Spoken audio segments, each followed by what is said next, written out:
excited are the guys who will replace Garrett and Chris?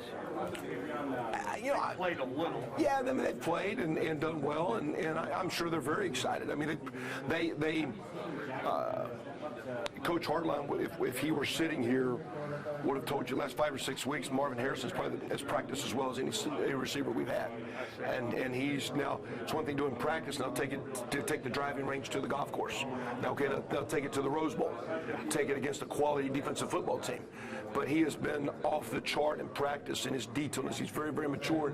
With Chris and Garrett, those guys still got the bulk of the plays, and they were getting their opportunities. But Emeka's shown flashes of being outstanding.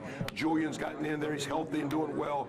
And Marvin has been a great practice player. So I think with those three plus Jackson, you got Jeremy in the mix with Joe and Mitch, and we got Wiggs and some guys we'll throw out there. We'll be very aggressive, and we'll attack these guys the best we can. Kevin, is there a benefit at all for you guys having Chris Olave out of practice and you just going through stuff? I mean, that'd be for. I mean, we've he's been there every day getting individual stuff. We did very, very minimal with work. And again, no one really said till we got here what was he or wasn't he playing. So I think I think he likes being around his brothers. I think he likes being around his teammates. I think he likes practicing. And they're making decisions they think's best for his future. I think he's trying to still be a great team leader, a great teammate, and be here. But again, some of Chris's best things in leadership is by example.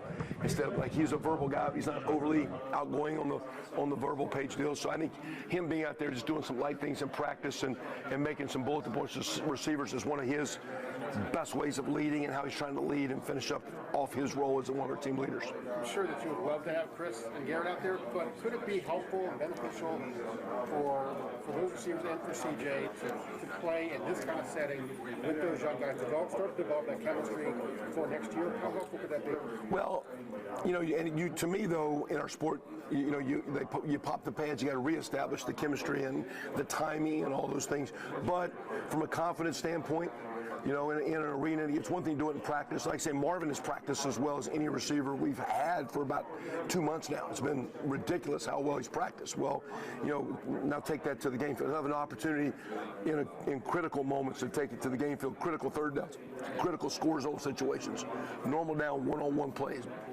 And so to have that opportunity this year as opposed to next year probably gives you a little bit more self-assuredness, or maybe also shows you where you're still lacking, because sometimes even in practice, as good as it looks, you can still be a little bit off. So to go through some of those growing pains, even though it's a huge game and a must-win game, it's still going to be a great opportunity for those teams as we springboard into 22 as well. In your position here, you're a little thin there. You lose majority. Cade, I guess, is back in the What are your thoughts on your position?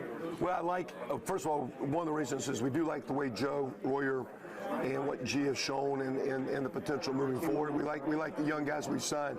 I think Joe is setting himself up well to be a quality player. I mean, his skill set, he's getting more mature, more consistent. So we'll see where Cade stays. I think we'll have a discussion here. And again, again, just the comments I made earlier, don't want to do what's best for the team, what's best for Cade.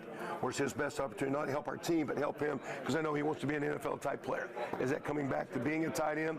Because if we have Cade and Joe and G, 3 pretty good ones, and we're actually looking to consider if Mitch Rossi wants the next year, because he can get it.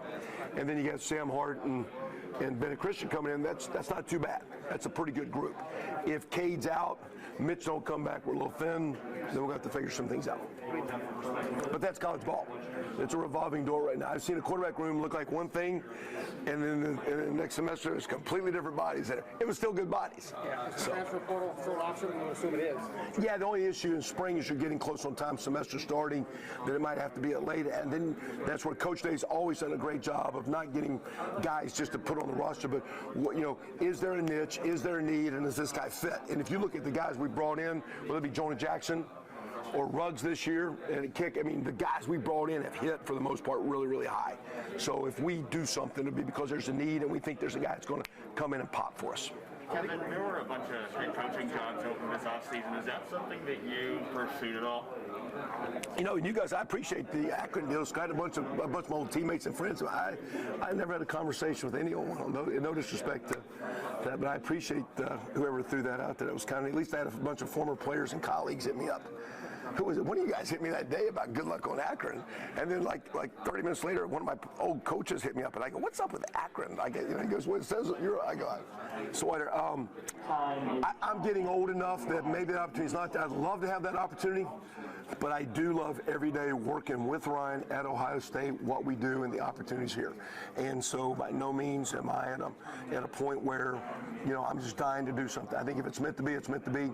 I have I'm at one of the best places, one of the best jobs, having as much fun as I've ever had. I love coaching the kids we work with. My family loves it here. It's kind of neat. My son's here. I never thought that when he showed up. It's kind of neat here. He's here. By no means am I content, because we need to play a hell of a lot better than we just played. Okay, so there's a lot of things that we need to do, but I thoroughly love where we're at, what we do. Dealing with you guys, it's pretty good. Appreciate